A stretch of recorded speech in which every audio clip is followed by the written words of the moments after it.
Shalom and welcome to another in our series of podcasts from Temple Beth Am, a dynamic center for conservative Judaism in Los Angeles. This is a recording of a Shabbat sermon by Rabbi Adam Kligfeld.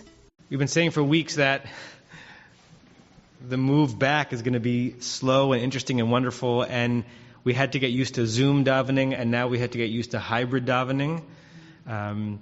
And it's not easy to speak to all of you, and I still want to be speaking to you because you are a part of this experience, you're a part of this minyan, and we appreciate everyone's patience as we get used to another stage of this.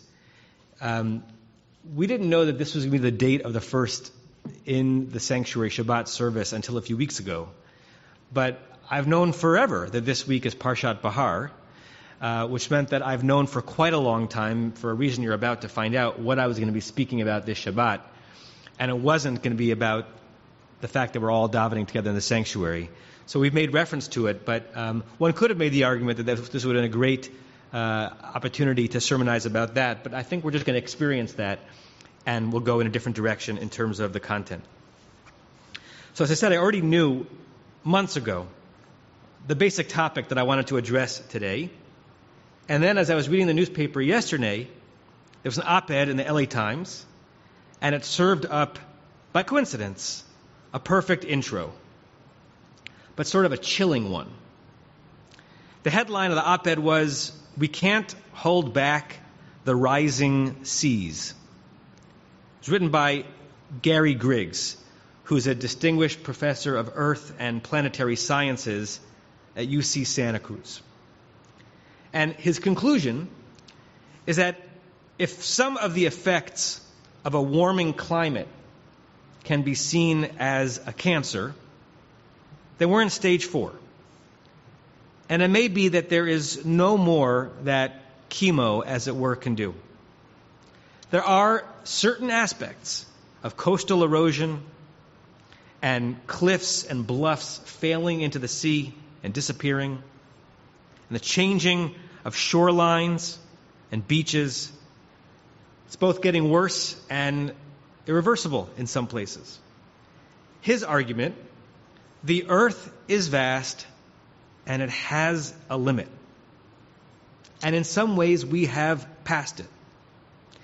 Even if we aggressively transform the economy and our way of life against fossil fuels, even if we hit key benchmarks, even if all of that, there are enough greenhouse gases baked into our atmosphere, and sea levels are most likely going to continue to rise. In other words, he's arguing humanity now has to move from prevention to preventing from making it too much worse, and, alas, adaptation. Now, humans are good at that. We figure out how to act in personal, local, national, and global emergencies. Catastrophes hit, ones that we expect and ones that we didn't expect. They deliver a blow. There's loss, and there is death, and there is fear. And then the human species finds a way to right the momentary ship, to free the oversized vessel from the canal, as it were, to lift what has fallen, to render the current emergency smaller and more tolerable. But all this comes at an enormous cost of resources and lives. And too often we fail to remember that an ounce of prevention is worth a pound of cure or more.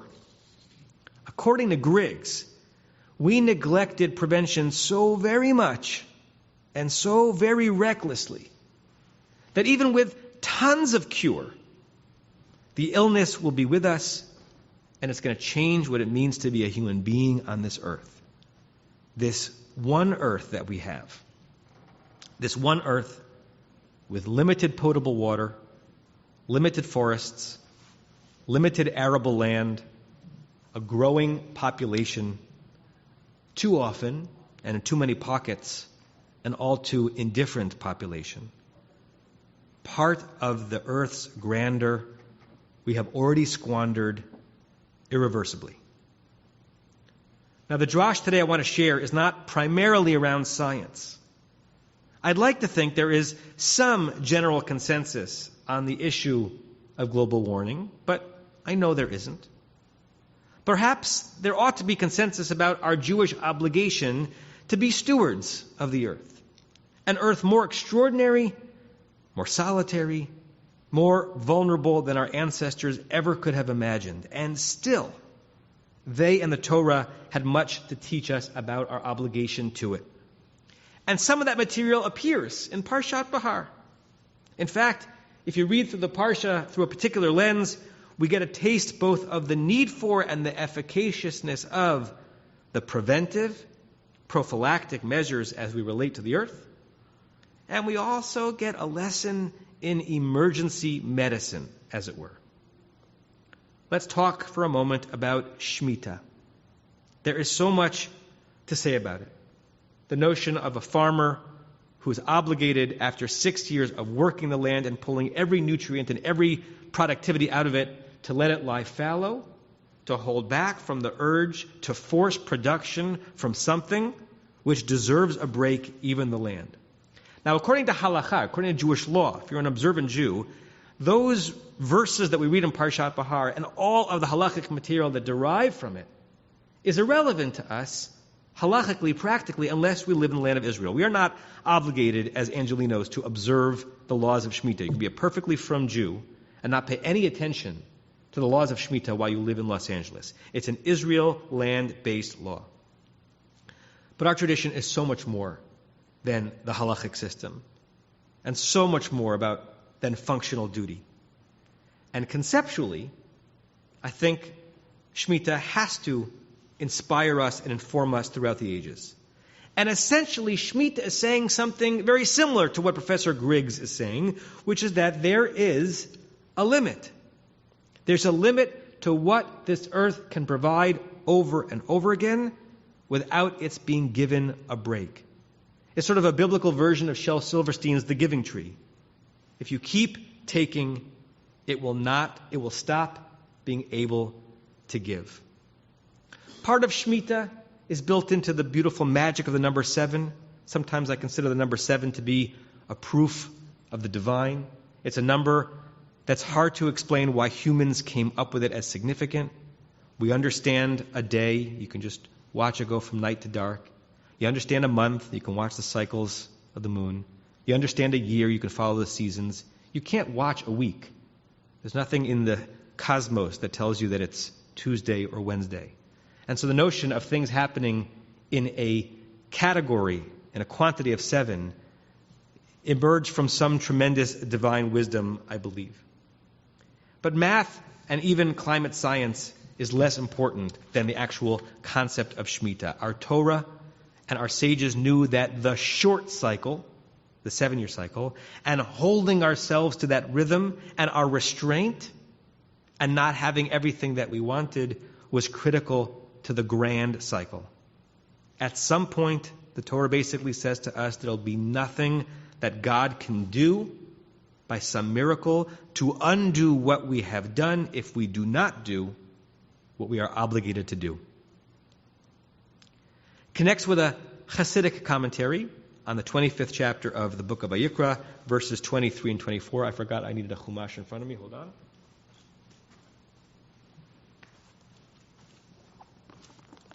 Verses from Parshat Behar.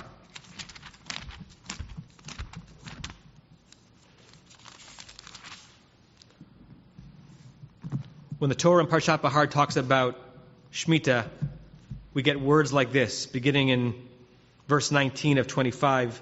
V'natnah haaretz piryah, the earth will give its fruit. V'achaltem lasova, you'll eat as much as you need. V'yeshavtem lavetach aleha, you'll dwell very comfortably on it. V'chi tomru, and if you ask, ma nochal b'shana hashvi'it, what are we going to eat on that 7th year when we're not planting and harvesting? Hein lo nizra, we're not going to put any seeds in the earth. V'lo nesof et tvuatinu, we're not going to collect anything. What are we going to eat? B'tziviti et birchati, I, God, will command my blessing lachem upon you. B'shana hashishit, that 6th year is going to be a doozy. V'asat et hatfu'ah, you're going to produce as much in the 6th year. L'shlosh hashanim, that you would need for 3 years. Why 3? Uzratem et hashana hashminit, because after the 7th year, which is the year after the 6th year, when you're not doing anything, you don't start even seeding again until the beginning of the 8th year. V'achaltem min hatuah yashan, you eat the old stuff from that very abundant 6th year. Ad hashana hatshi'it, until the beginning of the 9th year. Ad bo tuata tochlu yashan, until that produce begins to ripen, you're going to eat the old stuff. Verse 23. The haaretz, the land, lo timacher litzmitut. It cannot be sold and used and forced to produce forever and ever and ever. Ki li haaretz. The land belongs to me, Jews, not you. Ki gerim v'toshavim atem imadi. Because you are gerim, you are strangers on this land. Sojourners, imadi. Basically, my guests. That's how the verses end the section of Shemitah in Parshat Behar. The pshat, the simple meaning of the verse, as we've said, is that God said the land belongs to me. I know what it needs. I'm its true steward. But I assign you the task. All you got to do is follow my instruction. You're just a resident stranger here. You don't make the rules. A Hasidic commentary written by the Degel Machane Ephraim. Rabbi Moshe Chaim Ephraim of Sudlikov. He lived in the 18th century. He was a grandson of the Baal Shem Tov, the founder of Chassidut. He reads it in a way that only a Hasidic Rebbe could. That word imadi, with me, at the end of the phrase, he reads it not to mean with me, meaning that you're a stranger with me on my land, but along with me. As if to say, I, God, may have created this world, but I, God, am a stranger on it as well. In what sense? My realm is the supernal realm. I'm up there. You're down here.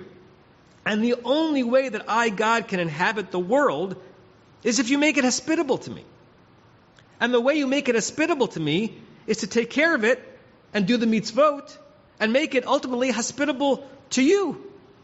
If it's not hospitable to you, then it's inhospitable to me, and I remain a stranger on this earth. And he links it to a verse from the 119th chapter of Psalms, verse 19, where the book says, Ger anochi ba'aretz, in God's voice. I, God, am a ger, a stranger on the land. Al taster mimeni mitzvotecha. Therefore do not hold back your mitzvot from me. Since I, God, am a stranger in the land, don't hold back your obligations to it. You're doing them, and specifically doing the ones that allow you to remain on the land, are the only things that can create for me a home on this land.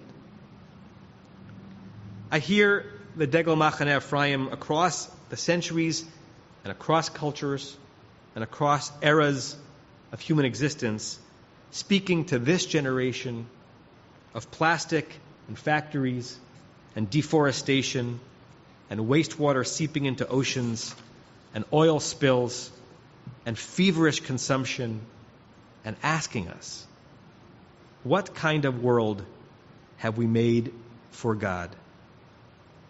We try to open our hearts to let God in. But for God to be on earth, we must thrive, or at the very least persist on earth. At some point, even God cannot save the earth if we have chosen not to. Now, I think reasonable people can disagree as to the degree and the timing of an impending climate catastrophe. We can even disagree on the direct and indirect forces that are contributing to a warming climate. But I don't think we can disagree in the fact that our tradition asserts that God expects that this is part of our holy task. It's as significant to being a Jew as observing kashrut and Shabbat and the holiday and honoring our parents and averring that God is one. That part of our obligation is to take the proactive, prophylactic, mitzvah-inflected measures that keep this organism, the earth, alive. The next verse in the Parsha, after discussing these proactive measures, begin with the words, Ki amuch achicha. If your kinsman falls down and is in straits. Describes a system if the system doesn't do what it's supposed to do. Let's say the economy failed him. He's in an emergency. You help, of course, the Torah says. You go into emergency mode. You lift him up. You make him whole. It's almost as if that juxtaposition is setting up what in halachic language we'd call the lechatchila and b'diavad situation. Lechatchila, a priori, make it so that your fellow does not fall. Make it so that the earth does not fail him and that the economic system does not fail him. B'diavad, if you haven't done that, obviously you have to help him after the fact. But that's not the ideal. If we do it right, we'll never descend into emergency, the Torah might be hinting at us. It's so much better to help your kinsman before he stumbles. Later on, the Torah will say, a few verses later, it's so much better not to overload a donkey than have to pick him up and the stuff he was carrying if he falls. It's so much better to keep the earth healthy to begin with than to try to resuscitate it when it goes into system failure. The Torah knew that. We have forgotten it too often. Part of it might be too late. All of it is incumbent upon us. Now, the reason I knew for months I was going to be speaking about this topic in some way on this Shabbat is that in a sort of quiet way so far, which is about to get loud, our community is launching when the next Shemitah cycle begins in Israel this coming Rosh Hashanah, kind of a green team 2.0. This community had a green team 10, 15 years ago that focused on issues related to environmental health and ecological health, and it kind of fizzled out. And thanks to the vision and commitment of our own Rabbi, Dr. Avi Havivi, who by profession is a psychiatrist but also a trained rabbi, we are recreating this team. And we have a wonderful group of people who are already beginning to think how our community can observe Shemitah not as farmers in the Galilee, but as residents of this city, as members of this community, and as human beings who owe something to the earth on which we're living. And there are going to be many, many aspects where our community is going to invite you into participating into this. But there are three basic rungs. One is just learning, just spending time in class after class after class, learning what our tradition has to say about the earth, its production, and its limits. We're going to try to approach it from as many different angles as possible, as accessible as possible to anyone who's interested in it. That's going to start around the high holidays. The second is our campus. We're constantly changing our campus. We're building. We're part of the problem. We build, and we're not necessarily always focused on the ecological impact of our building. But there are things that we can do on 1039 South La Cienega that can more proudly allow us to stand and say, see, we're listening to the Torah's admonition about this as well. And the third rung will be suggestions, recommendations. We can't obligate. We don't live in the shtetl anymore where we can really obligate you to do certain things at home. But ways in which you can take your mundane life at home, operating a family, operating an apartment or a home, and attach more of your activities towards the notion that part of your Jewish obligation is to serve the earth that we live in. We want this year to be the beginning, not an end, a year of awareness and activity and enough urgency that we feel properly responsive both to the situation our earth finds itself in and the age-old wisdoms and obligations and chastisements and inspiration of our people who have always been on the earth, our people who once were much more of the earth, and our people who remain sacred caretakers for the earth. Because at some point, it will have no more to give us. And where will God dwell then? You have been listening to another in our series of podcasts from Temple Beth Am, a dynamic center for conservative Judaism in Los Angeles. If you enjoy these podcasts, we invite you to write a review on the Apple Podcast site or wherever you get your podcasts. For more information about Temple Beth Am Los Angeles, go to tbala.org.